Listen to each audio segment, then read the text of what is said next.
Bienvenidos a todos y a todas a esta emisión de Panorama Zafra. Mi nombre es Horacio Vera, soy periodista de Zafras News y en la antesala del próximo Congreso de Maizar que vamos a estar cubriendo, tenemos el honor de tener como invitado a Federico Zerboni, que es el presidente de Maizar. Hola Federico. ¿Cómo estás? Muy bien, por suerte. Bueno, muchas gracias por aceptar esta invitación y vamos a comenzar hablando por la preocupación que tienen los productores de maíz, que es el virus de la chicharrita. Me gustaría saber en qué panorama estamos y si se pueden calcular los daños que ha generado este virus. Mira, sí, bueno, es un detalle. El vector digamos, que lleva estas enfermedades, una serie de enfermedades, es un dálvulus, es un insecto que es conocido como la chicharrita.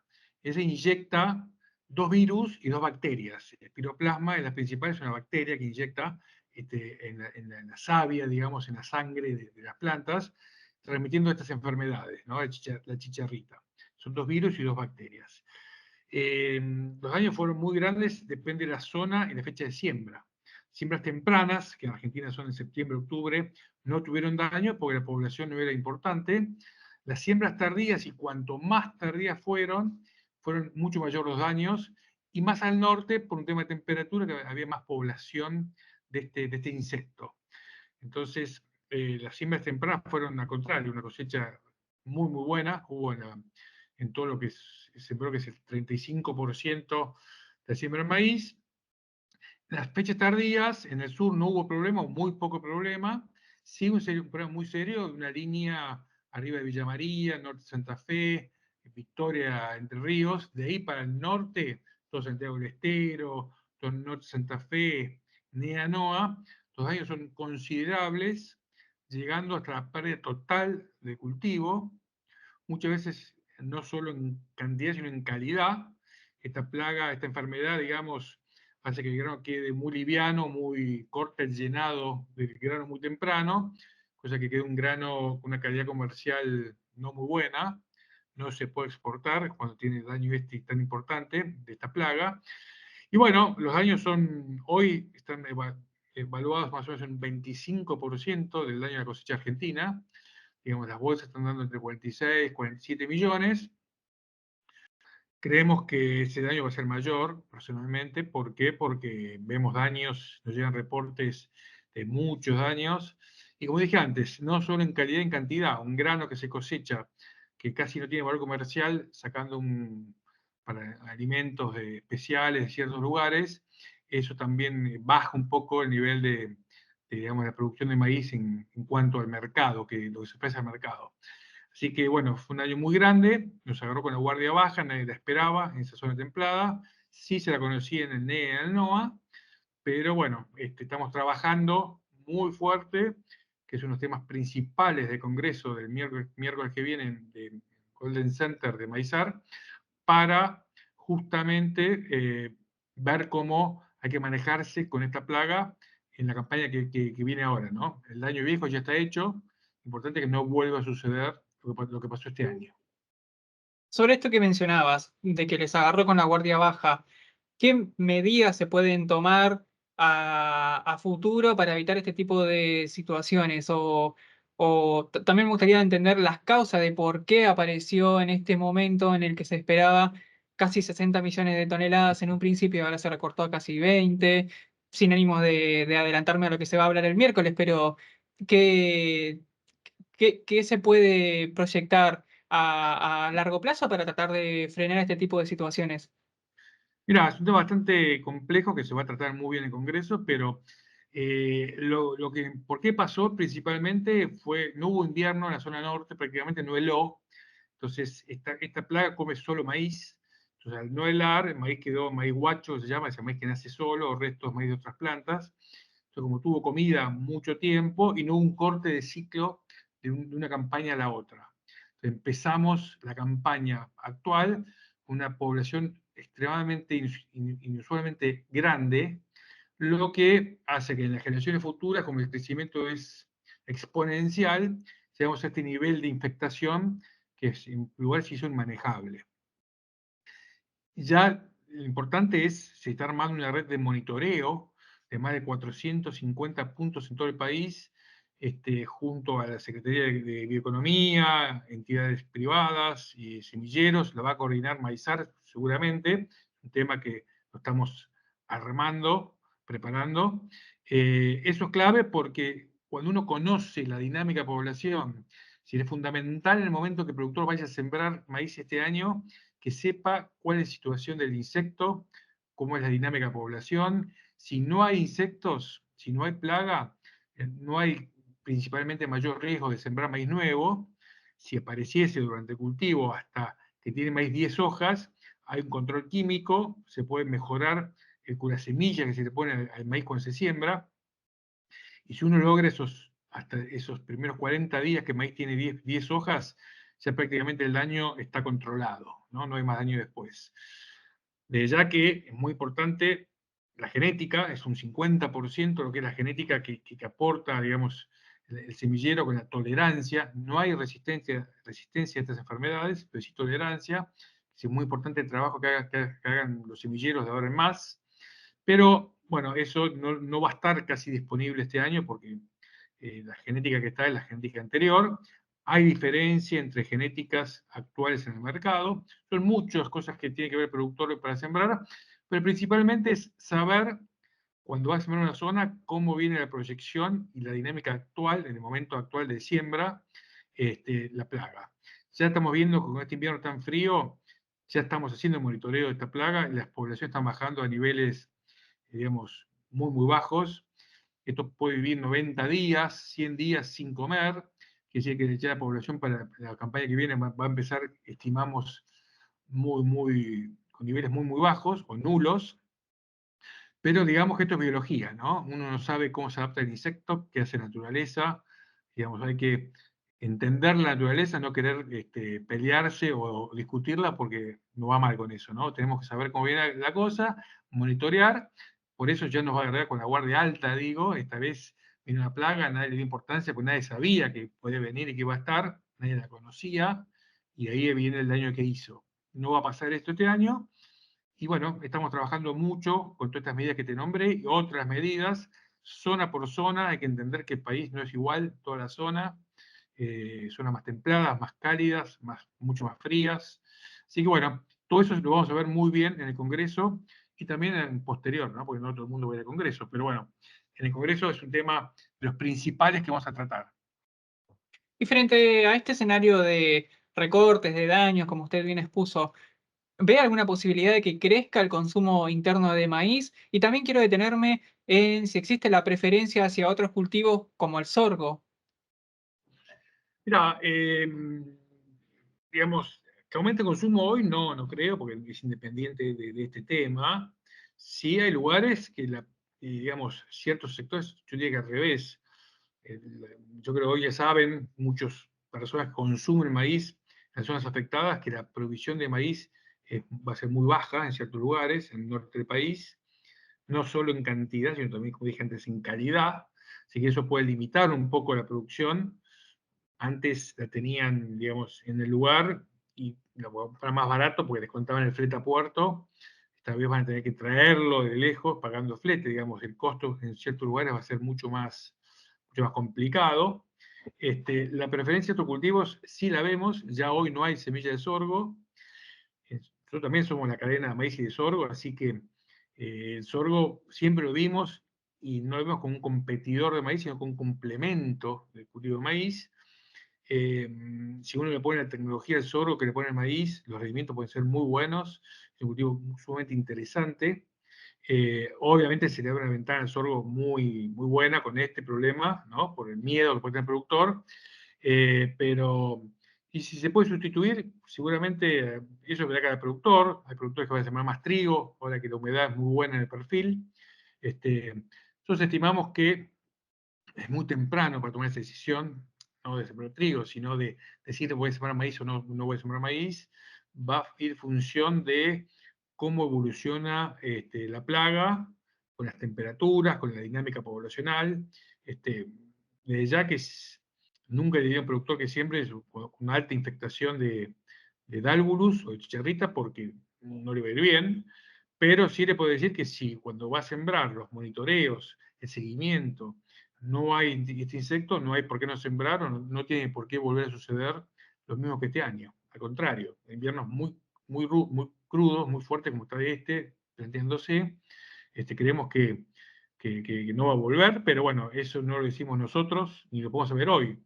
Eso lo tenemos que monitorear, ver, hacer un seguimiento, y en función de eso tomar la decisión correcta, porque nadie, vamos, quiere que al productor le vuelva a ir mal, ¿no? Ya es muy duro lo que está pasando, después de 3 años de sequía, tener otro año más, que en las zonas que no hubo este problema, la cosecha es excelente. Bueno, lamentablemente esos productores vuelven a tener un problema y a fallar por cuarto año su producción. Ujú.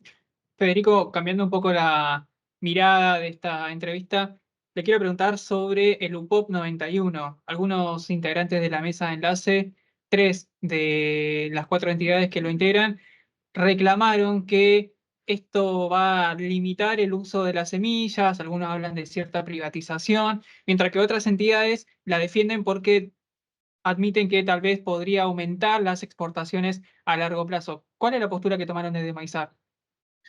Bueno, igual el tema POP 91 lo sacaron de la ley de bases, no está en esta discusión en este momento, ¿no?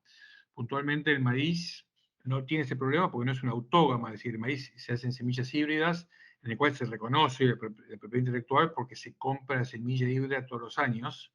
Si la discusión más está en la cadena de trigo y maíz, que son plantas autógamas, que el productor se puede guardar la semilla para el otro año.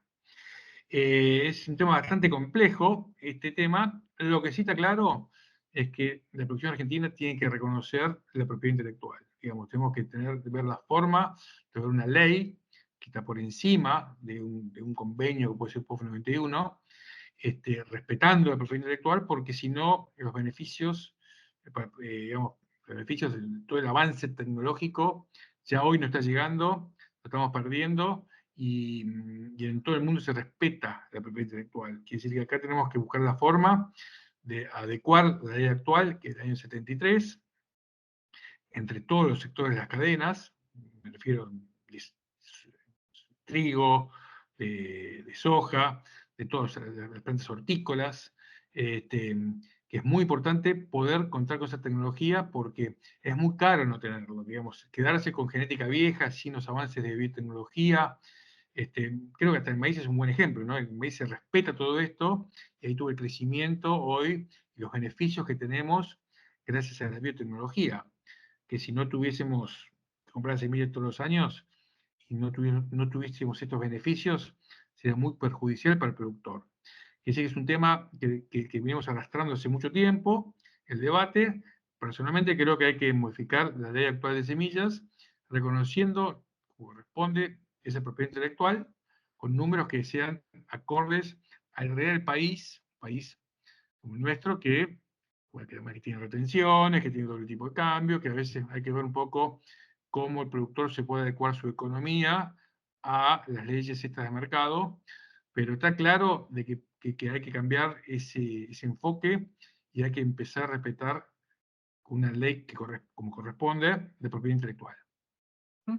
Justo mencionó la ley bases y en el Congreso de Maizar va a estar presente la presidenta del Senado y vicepresidenta de la Nación, Victoria Villarruel. Entonces me gustaría consultar qué reclamos ustedes desde el sector agropecuario, específicamente Maizar, como corresponde, ustedes piensan acercar a los espacios políticos que ahora están discutiendo esta ley en el Senado y también mirando para el año que viene una posible reducción o eliminación de las retenciones.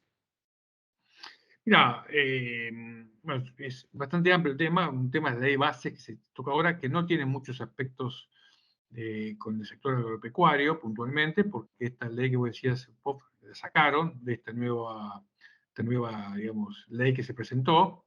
Eh, de ya, bueno, el RIGI sí tiene, digamos, una importancia en lo que es la inversión, ahí sí puede afectar al sector, pero independientemente de la ley de bases o reclamo que le hacemos al gobierno es, eh, nosotros necesitamos una macroeconomía que genere confianza e inversiones, y eso es sin doble tipo de cambio, sin cepo cambiario, sin retenciones. Es decir, vemos que el potencial del sector está para crecer, no solo el sector agropecuario, ¿no? tanto la minería, turismo o otras industrias, pero si no tenemos reglas claras y una economía estable, macroeconómica, no van a venir nunca inversiones y vamos a seguir siempre hablando de lo mismo. Si lo que reclamo nuestro es den unas condiciones estables para invertir, el sector tiene mucho para crecer todavía, mucho para generar, muchas divisas más para entrar y mucho para generar valor agregado y generar trabajo en el interior del país. Esta, nuestra cadena, el maíz puntualmente, se siembra en todo el país y vamos a mostrar en el Congreso el efecto que tiene, con un trabajo muy bueno que hicieron en una universidad, el efecto que tiene en las localidades de interior la transformación de ese maíz generando valor agregado y generando mano de obra, con números, con ejemplos, en vez de exportar el maíz, transformarlo donde se produce. Todos sabemos que en el mundo de que el flete, digamos, el transporte de grano hacia los puertos, muchas veces es limitante, no se puede pagar el 40, el 50% del precio del maíz para pagar solo el transporte del lugar que se produce, como es en Tucumán, Salta, o lugares a más de 500 kilómetros, al puerto. En todos esos lugares el maíz se transforma y después se lleva en el flete, o se consume en el lugar, o se lleva con algo mayor valor agregado. Eso es fundamental, lo vamos a mostrar en el Congreso, es muy interesante para ver el impacto que tiene esa transformación y no descuidar las 40 o 50 millones de toneladas que puede vender el país, que generan divisas. Por eso el objetivo maizal de la cadena es, como vos dijiste muy bien, tuvimos proyecciones de más de 60 millones de toneladas de maíz. Por este problema perdimos un 25 o un 30%, pero creemos que tenemos un potencial de producir 80, 90 millones a muy corto plazo. Y ese es el objetivo que tenemos como cadena, incrementar la producción de maíz para exportar lo que esté más cerca del puerto y transformar lo que esté más lejos, generando valor agregado, mano de obra y crecimiento y divisas al país. Para finalizar, Federico, ¿qué vamos a ver entonces el miércoles en el Golden Center? Ya me adelantó que vamos a estar hablando sobre las nuevas herramientas que se van a presentar para tratar de evitar problemas como la chicharrita, pero ¿qué otros eventos o personalidades van a asistir al Congreso? Mira, fuerte presencia política, tenemos la confirmación de que van a venir cerca de 30 diputados, es muy importante empezar una buena interacción público-privada para generar estas medidas, digamos, estas medidas de transformación. Estos son, en el Congreso son 5 salas simultáneas, hay muchos temas, temas técnicos de sorgo, de maíz, temas ambientales, temas productivos, hay, digamos, un montón de, pueden entrar en la página del Congreso, van a ver la grilla, los temas que hay. Todas estas charlas quedan grabadas, después en la web, así que el que quiere ver una charla, una conferencia, la puede ver y después con tiempo ver otras que no pudo ver porque son simultáneas al mismo tiempo, las puede bajar y verlas en otro momento. Obviamente están todos invitados de forma presencial a participar del Congreso, en la entrada libre, simplemente hay que anotarse en la web y uno va ahí, da su nombre y le dan la entrada que corresponde, pero sin costo. Así como te digo, los temas son enormes, hay un montón de temas que se plantean, temas políticos, temas productivos, temas de los cultivos, tenemos, digamos, para todos los gustos y creemos que logramos una grilla muy interesante, un poco cargada, pero bueno, es muy difícil hacerlo en 2 días, así que tomamos esta modalidad de 5 salas simultáneas y después uno puede ver con tiempo lo que no pudo ver porque se superpone en el día del Congreso o no puede participar de forma presencial. Está perfecto que sea on demand, así que cualquiera que quiera acceder a ese tipo de contenido lo puede hacer por, por la página web. Y nosotros de Zafra News vamos a estar haciendo la cobertura ese día, así que también vamos a compartir en las redes sociales todo lo que escuchamos ahí, que va a ser sumamente interesante para proyectar la próxima campaña maicera. Federico, muchísimas gracias. Bueno, los esperamos a todos y bueno, es un placer podernos seguir el miércoles. Y bueno, la idea es sacar los miedos y tener herramientas para poder manejar este problema tan serio que tuvimos este año y que no vuelva a ocurrir. Exactamente, va a ser así. Muchas gracias. Nos vemos.